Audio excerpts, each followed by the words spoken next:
I have it on good authority that our next guest doesn't have any at all. For years, he's been our cartoon connection, more recently our main event, and now he's become the lump in the porridge of breakfast radio.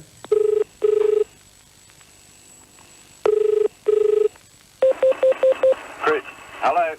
How are ya? I'm all right. Who's that? Oh, it's Agro here from Today FM. And Lisa and everyone at Right Packs voted you. The Jack at Work.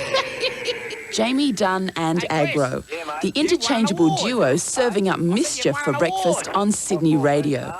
They're masters of the lampoon, but tonight we get our own back and turn the turntables on the beard and the bath mat. The diet he's on's called Fat for Life. This wasn't going to be an ordinary checkup. Let's hope Greenpeace don't turn up and try and get him back into deep water. Talk about sibling rivalry. You'd have to agree there's only so far the human skin can stretch, and he's just about at the limit, don't you reckon? Someone throw him a fish, will you? Up, Abu. Up, Abu. Wow.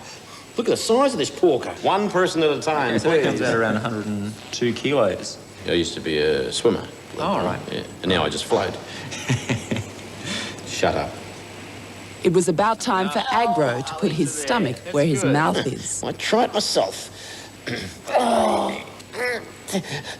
It's Okay, that's good.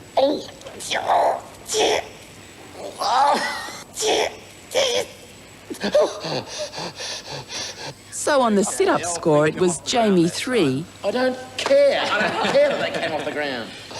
Agro 0. I don't have any abdominal muscles at all. Perhaps he could avenge himself on the blow test.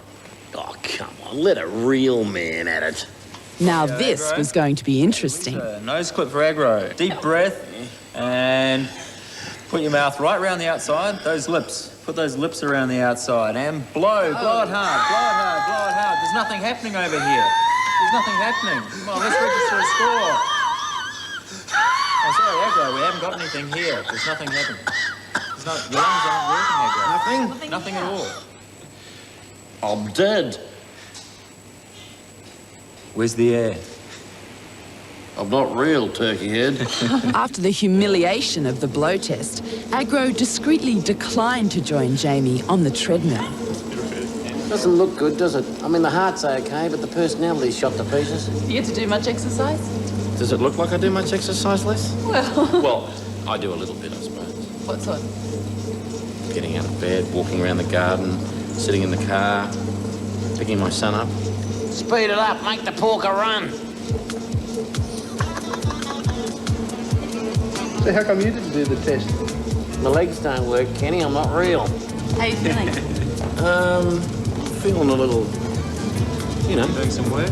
Come on, swing that cellulite. Are you particularly concerned about your health or not? Yeah, well, I would like to be healthy, to enjoy life, but, you know, I kind of... No, I don't get stressed out or anything.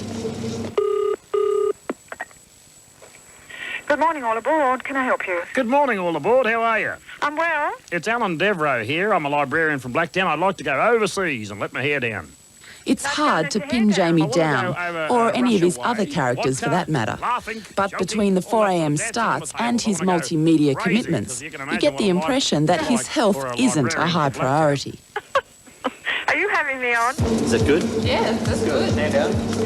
No guy leech, is he? The blood pressure's good. Blood pressure response is fine. Now heart rate's going up. It's a bit interesting. If you really want to see him run, we should put a bucket of chips on top of the machine. That'll get him going. You're going really well. Things are going really well, Liz. Help me, Liz. 15 seconds, come on. Don't leave me, please.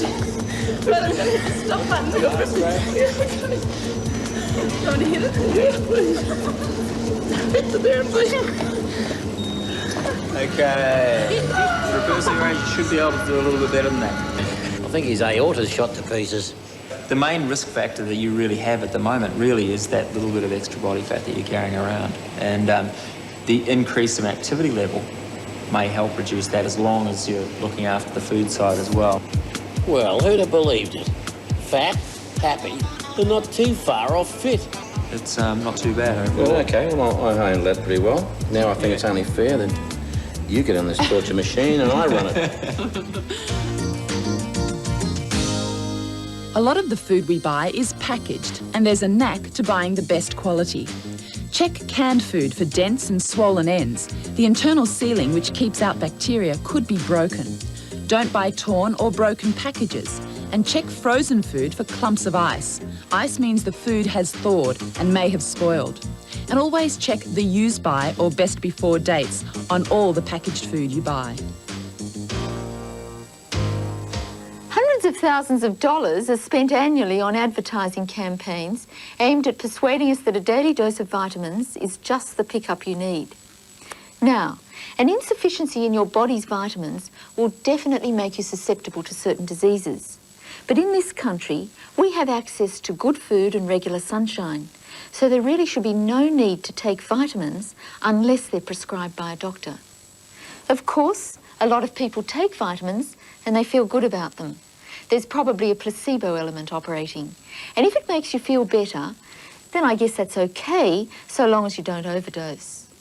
But remember, if you don't need a vitamin supplement, all that happens is that it passes straight through you.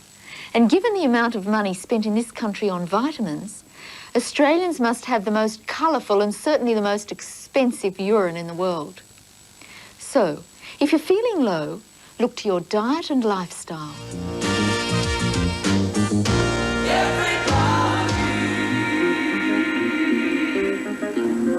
Hello and welcome again to everybody. I'm Lisa Forrest. Everybody's back, and after a back-breaking day, time to give the old back a break. Lesson 1, how to watch telly, and who better to give the lesson than physiotherapist Amanda Gore. Well, here we have the Catkitch family watching television, and it seems that the way your eyes were darting around there, it's an exercise in doing everything wrong, is it?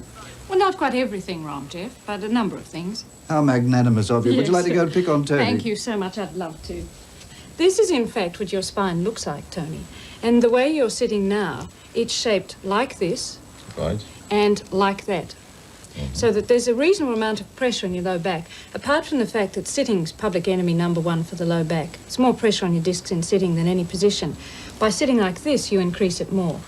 You really want to try and improve it so that you can get your spine into a fairly upright position. This is actually what you need to put into the small of your back, something like that. Well, a faded old tatty cushion. Yes, but it's a loved cushion. And you put that right in the small of your back. And now as you sit... Isn't that wonderful? Terrific. Oh, my aching back, sacroiliac, just keeps aching, seems it's almost breaking. Oh, my back keeps aching. Lesson 2, washing up. As you do that, you're actually bending your back forwards. And people think, because it's only a little bit of bend, that it's not a big problem. But it actually is for your back. It's quite a strain. So what you need to do is to quite frequently stop the washing up, particularly if it's a long one, and stretch backwards. So that you put your hands in the small of your back and you stretch gently and smoothly. That's very good. But keep your knees straight, Jeffrey. He's trying hard. That's great. Now, as you do it, it should be comfortable. But you just smoothly, not forwards, just backwards.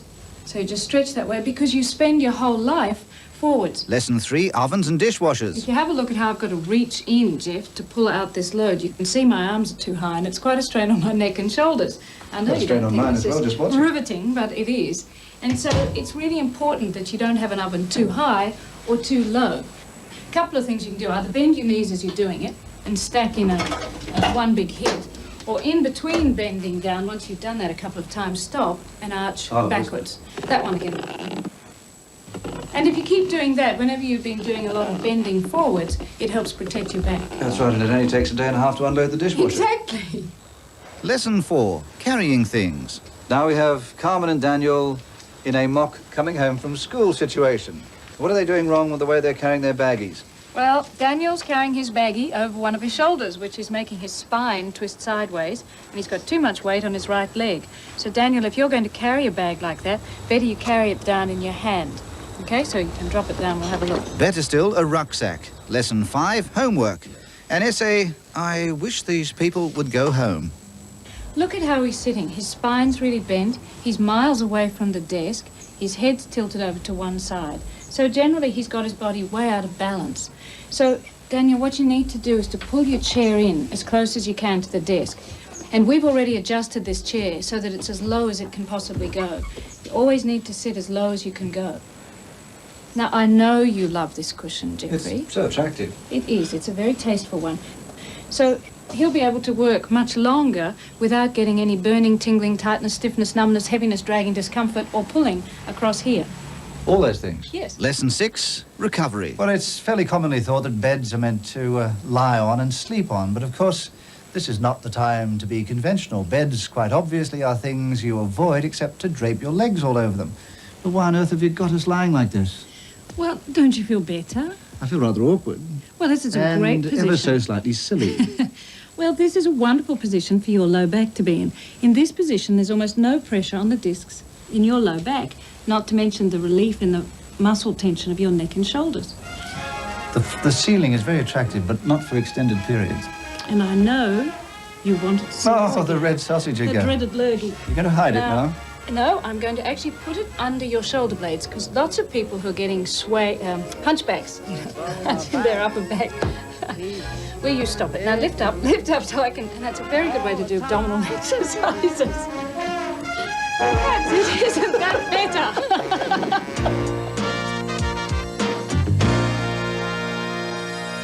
Well, that's it for another week of Everybody. How did you fare with our quiz tonight?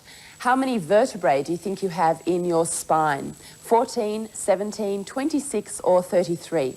26 is the answer. And the experts estimate those vertebrae account for 1/4 of all compensated injuries in Australia. That's billions of dollars we all pay each year because of bad backs and bad back habits. Sort of makes you sit up straight and take notice, doesn't it? Our Everybody hotline, remember, for any information about the stories you've seen or Jeff's recipes is 0055 22 870. 0055 22 870.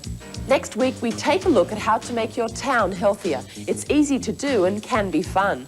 And fresh from our chef's soup kitchen, Rex Mossop. He's still live and sweaty, but paying the price for his football career.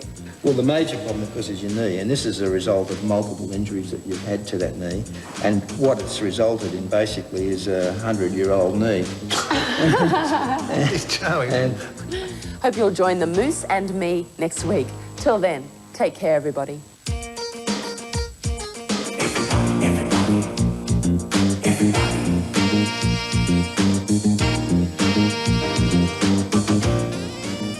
Everybody returns next Thursday night at 8. And join Geraldine Doob weekdays on Radio National for a look at family and social issues, including practical advice for parents. Life Matters on Radio National, weekday mornings at 9, 10 o'clock in Western Australia. Coming up after a news update, our drama, Embassy.